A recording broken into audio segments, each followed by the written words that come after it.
Hi there. Welcome to The PrevenTable, the podcast giving you a seat at the table with conversations about the intersection of alcohol, drugs, and mental health in everyday lives. Take a seat and join us. Welcome to The PrevenTable. Before we get started with our guest today, I want to give a big thank you to Hubbard Radio for allowing us to use their space and their recording equipment so that we can share all these fun conversations with all of our listeners. Today, I'm very excited. I have a guest on. Let's just start at the beginning, I guess. Hi, Brittney. How are you today? Hi, I'm doing good. How are you? Thank you so much for having me today. I'm doing well. I'm very excited to talk with Brittney. So a little history is Brittney knows my sister, and through that relationship has also figured out we have a lot of other places we connect in our lives. And I'd been trying to connect with Brittney for a little while, and but Brittney, was busy doing things like having a job and having kids and raising kids, and did not make me her priority in life, which I completely understand. But then we finally were able to connect, and Brittney was able to join us in November at Prevent+Ed's Teen Institute and talk with our teenagers there and be a guest on our panelist. And it was just so powerful and so amazing. And so then, of course, afterwards, I was like, I still would really love you to come on the podcast. So I'm so glad that this has worked out, and I'm so glad to just have the chance to talk with you today. Yay, thank you so much. It's funny because when Katie first brought you up, I was excited because I'm like, oh, Prevent+Ed, that sounds like right up my alley. Yeah. And so I was waiting for you to call me. I'm like, man, Katie, what's up with your sister?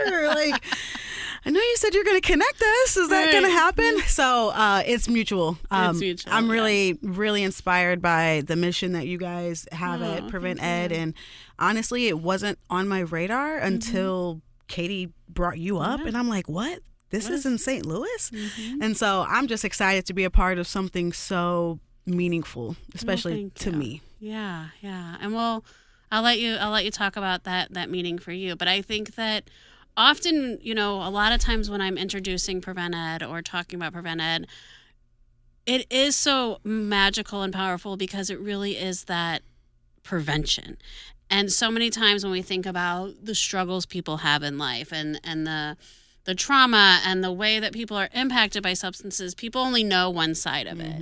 And then when they hear whoa, there's people doing really a variety of different and approaches and strategies on this prevention side, it feels a little different and it works a little different. So I'm really, it makes my heart very happy to hear that you recognize that too. So Brittney, you were able to come out to our Teen Institute in November, and this is a youth leadership retreat, I'll say, a little bit of a camp where we bring young people together from a variety of different places and backgrounds and work with them on just some youth leadership skills, empowering them around being leaders, around substance and choices that we make in substance use. But we always have a panel, and the panel has different people with different types of lived experiences themselves with substances, some who are in sustained recovery, some who have experienced, the impacts of substances in different ways. And you were so gracious to join us on the panel. And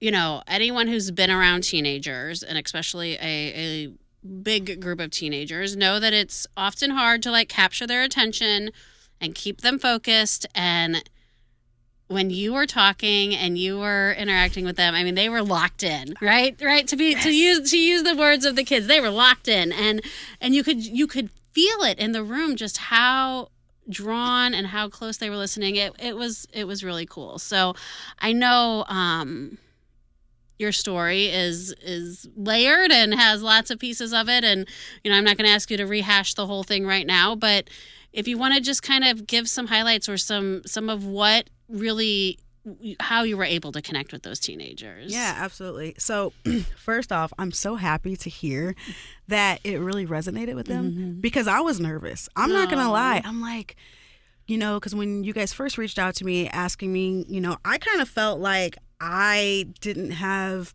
a big enough story, I guess, because it wasn't me who was the recovered addict, right?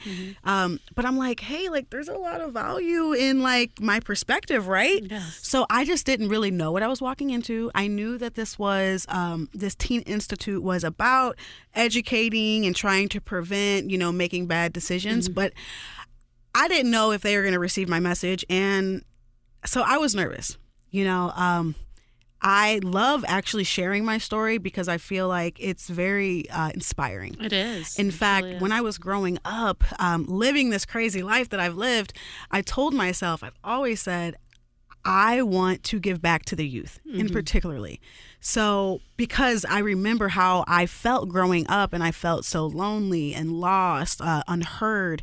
And I just felt like if somebody could just understand me, then like things would be a little bit easier. Yeah. And so my whole life, I've really been on this journey of how to give back in that way. And so like it's finally coming back around. So I'm really excited. But my approach with that day and that talk was just to be real. I just really wanted to paint the picture of, I understand you. I understand what you're going through. I've been in your shoes before, and rather than talking at you, I just want you to understand who I am, and by you being able to see the journey that I've gone through, it'll hopefully inspire you to, embark on a journey of your own.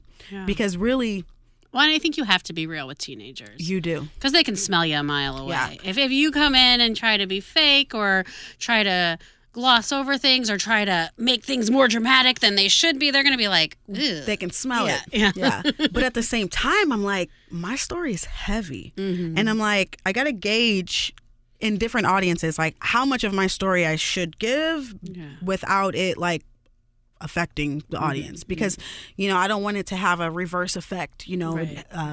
kind of opening up wounds that maybe people weren't ready to open. But so it's always kind of hard to gauge. So I feel like I gave them a good amount. You did a I didn't give it all to them. Well, you could tell, and I think, but that's appropriate because again, Yeah. you don't want to like throw too much at people that they might not be ready for. But you did a great job of like showing that this was real and this was serious and it was hurtful and a lot of ways, the things you were experiencing, but also without doing it in a way that was hurting them. Yeah. I feel like the difference between my journey and I guess maybe what I was expecting that you guys wanted, and I think this is a big reason on why I can relate or engage kids so much, is because my journey of grief, you witness it in time. I don't know if I'm making sense, but you see me grow up in grief. Yeah. It's not like I lost my parents, one day and then like everything changed. Like my entire life, like my dad died when I was 6 months old. My mom died when I was 11. My entire like childhood and growing up was growing in this journey of grief. And I feel like I've gone through so many different stages. I'm not saying I'm a pro at grief at all, because grief can look so different. And, It's everyone's unique.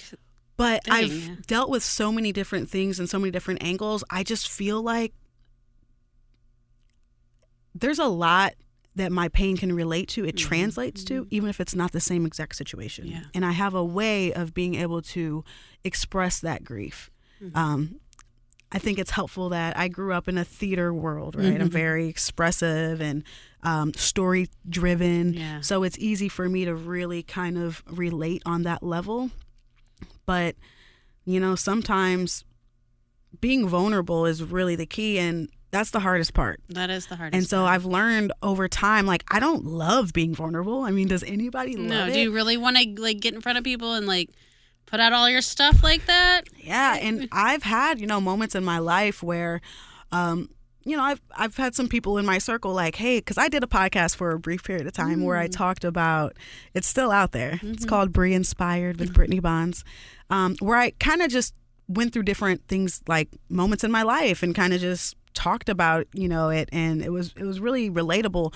But some of my family didn't want to listen because they thought that I would be just like talking about all the negative parts of my life, but that wasn't that wasn't what I was doing. Yeah. I was taking what happened in my life and putting a positive spin on it to make it inspiring.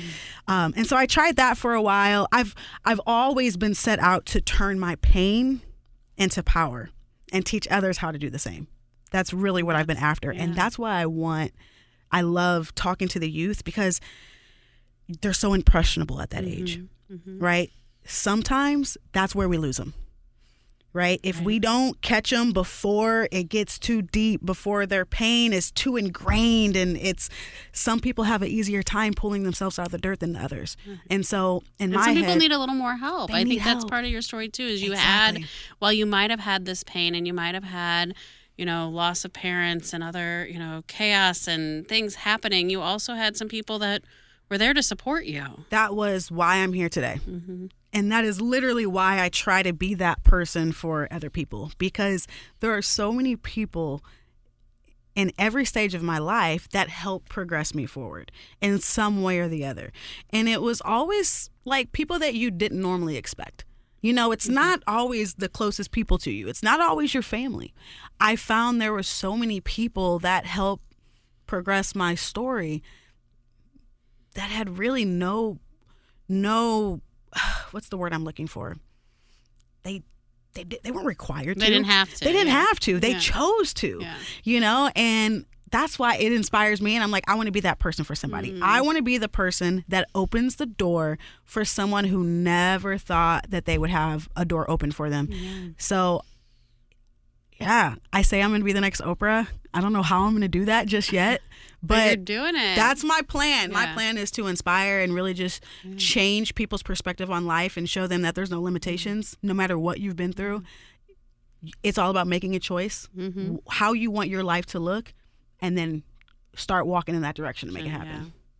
I love that. I mean, we talk a lot about, in prevention and everything, while it's rooted in relationships and people, it also, we have to have some science and theory to all this. And we build our prevention programs really around kind of two main theories. One is the risk and protective factors.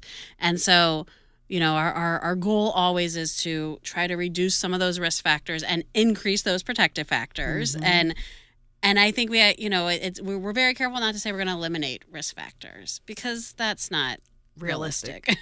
and that we have to figure out, how we can continue to build those protective factors and maybe lower some of those risk factors. And then the other one is a theory called developmental assets that's all around kind of those building blocks that young people need. And I really like that theory too, because there's some tangible things there. And one of them is having this caring adult. And when we talk about this training and when we do information sharing on the developmental assets and we talk to people about being an asset builder, I mean, what you just said is so important, because the key to that is not that people have to feel overwhelmed that I have to go out seeking to change another person's life, because that you're not just gonna go there. You're not gonna like put on your cape and walk outside and be like, I will change your life. But developing that connection with somebody. And we also encourage people that like everyone can be an asset builder. It doesn't mean that you are going to like take on everything for somebody else, but it means you're going to be asking that kid that lives down the street, like, hey, I see you playing soccer all the time. How was your soccer game? And they're going to be like, whoa, someone's paying attention to me, sees me, and cares about me. Yes. It doesn't mean that you are spending every waking moment now with this other person. It just means that you have taken that little extra step to see them and make a connection. Absolutely. And we need more people like that. And the thing is, a lot of people probably could embody that. They just get so caught up in the stressful life that they're living that they're kind of clouded by what's happening around them.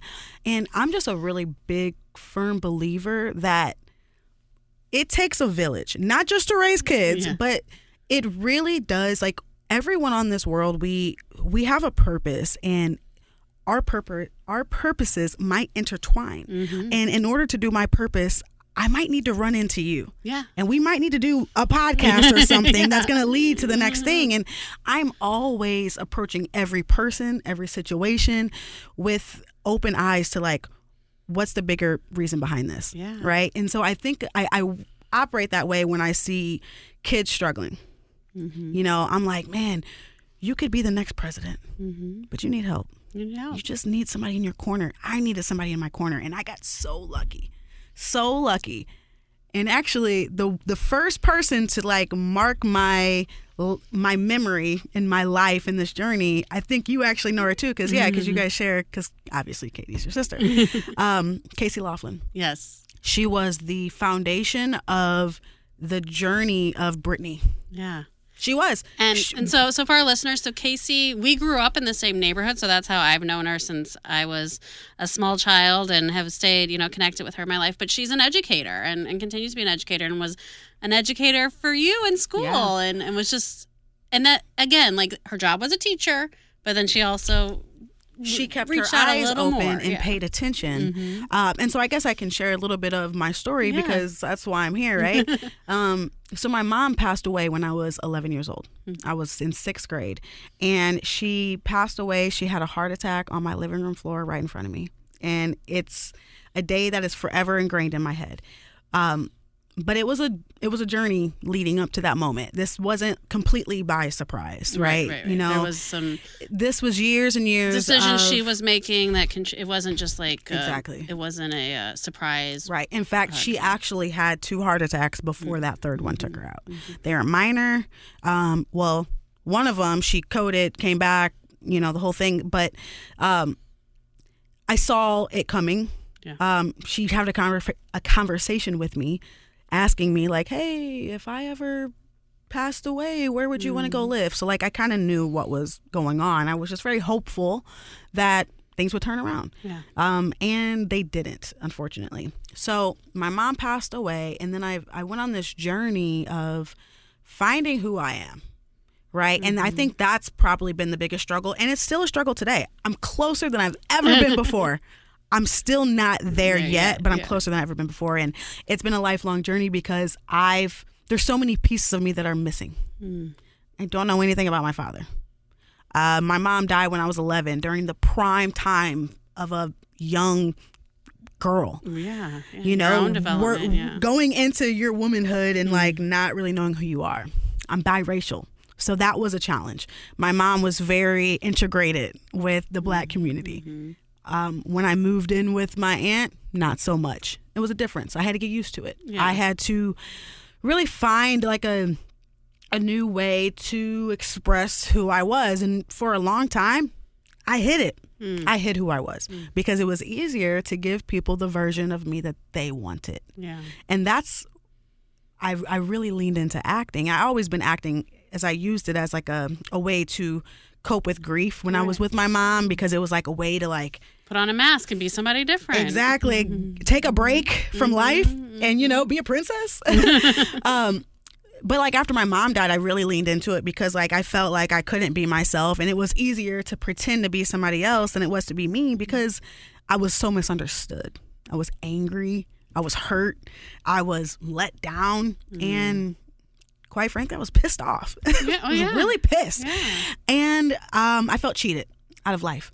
And so, when I'm adjusting to a whole new life, friends, neighborhood, lifestyle, my aunt ran a very different ship than my mom. It was a lot of adjusting, and it was hard.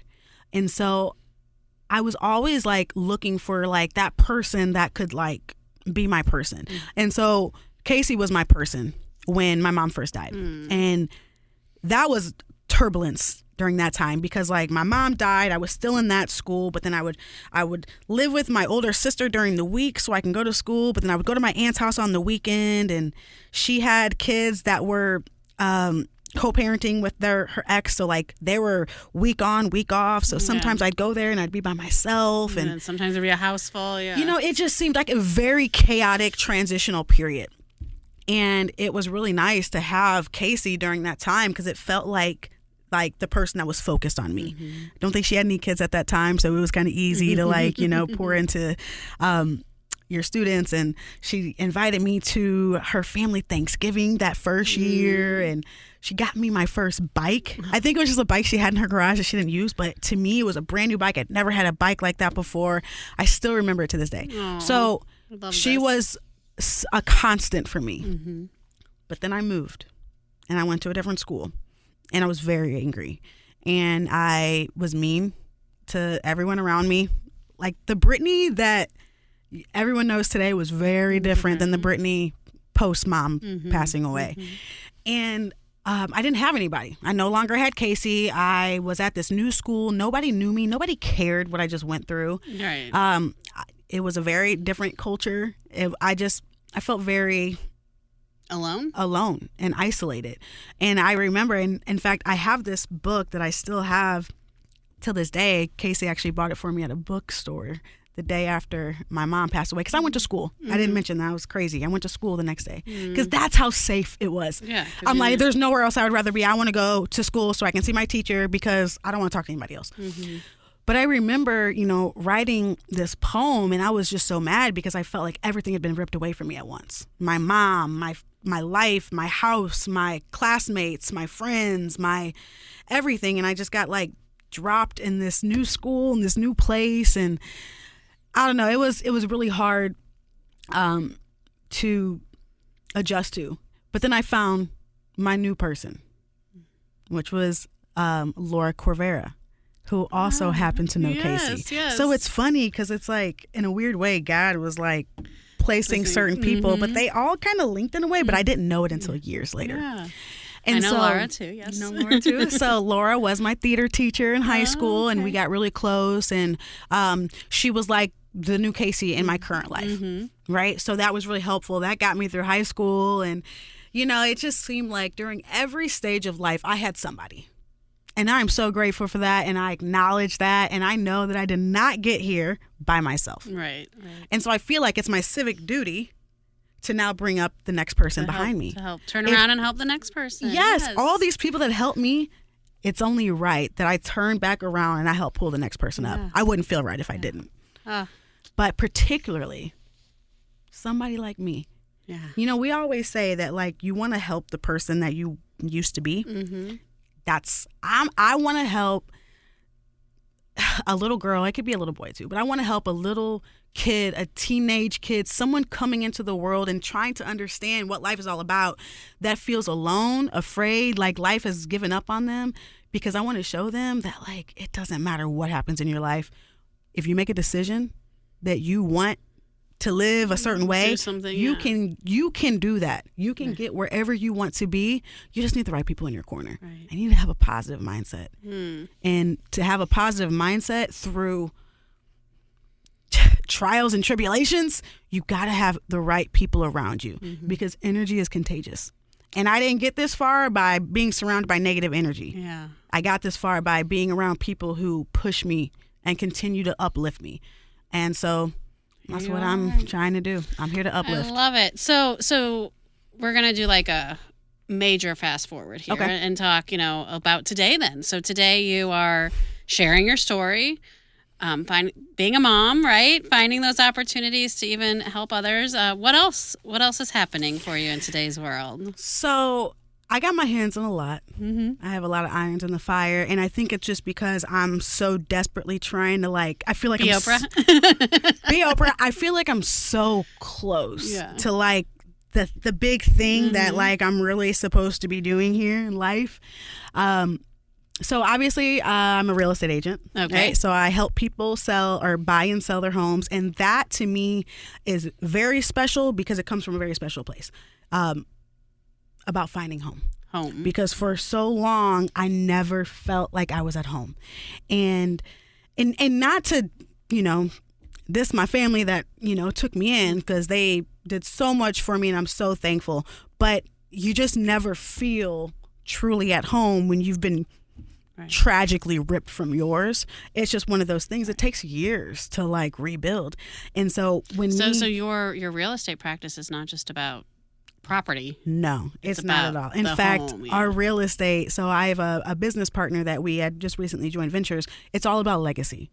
So in fact, our real estate team is called Roberts Bonds Legacy Group, because for me, real estate is much bigger than the equity or the house you're living in today. It's about future. It's about generational wealth. It's about breaking generational curses, having something that's yours. I spent my whole life with like feeling like I didn't own anything. Not just like physical property, but like my life, my identity, my story.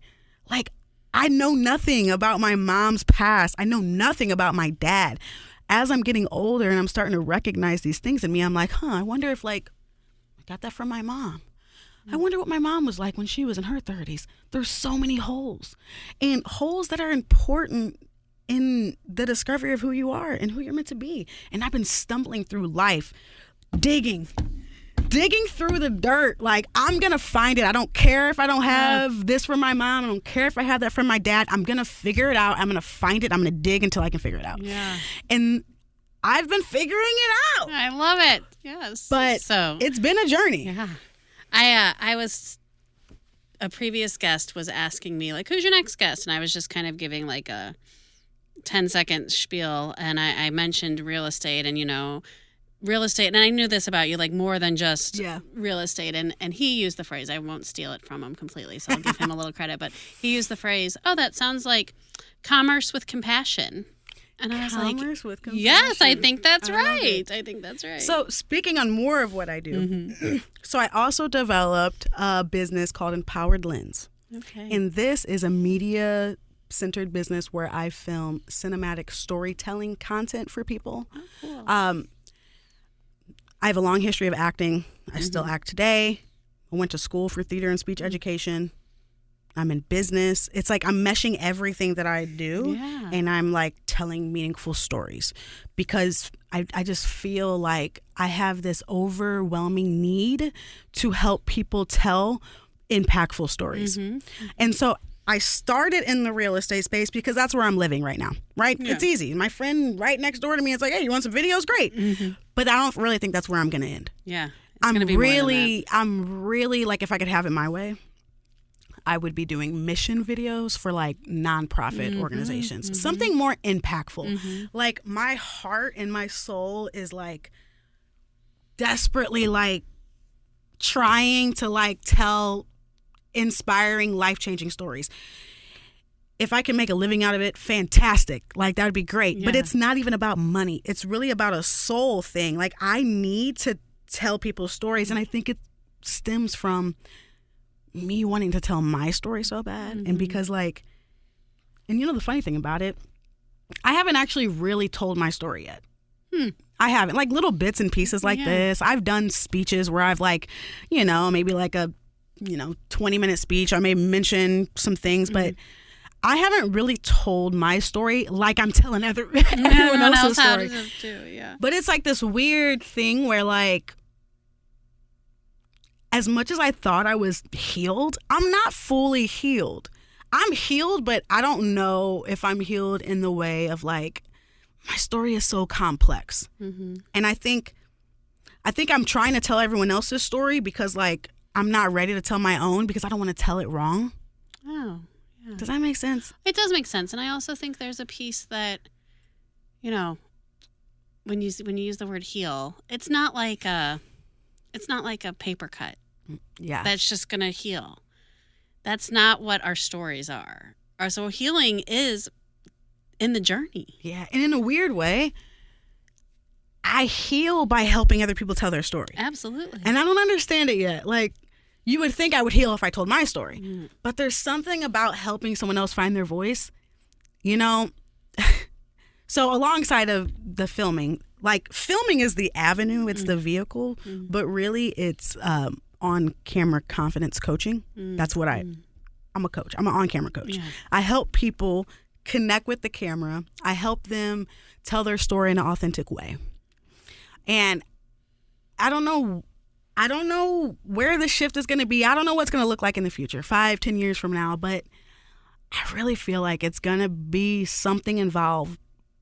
I'm meant for something really impactful, like community impactful, Oprah impactful. Oprah, we're gonna be Oprah. I gotta stop saying Oprah though, because it's like I'm not the next Oprah. Like I'm like a different. Like it's not even the same level. I'm not saying I'm better than Oprah, but you get what I'm saying. It's in a different lane. And it's a different type. Yes, It's modern day Oprah. Modern Oprah who can empower people, inspire people. and help people tell their stories. And Yeah, that's a heal wonderful through thing. storytelling. Heal through storytelling. Mm-hmm.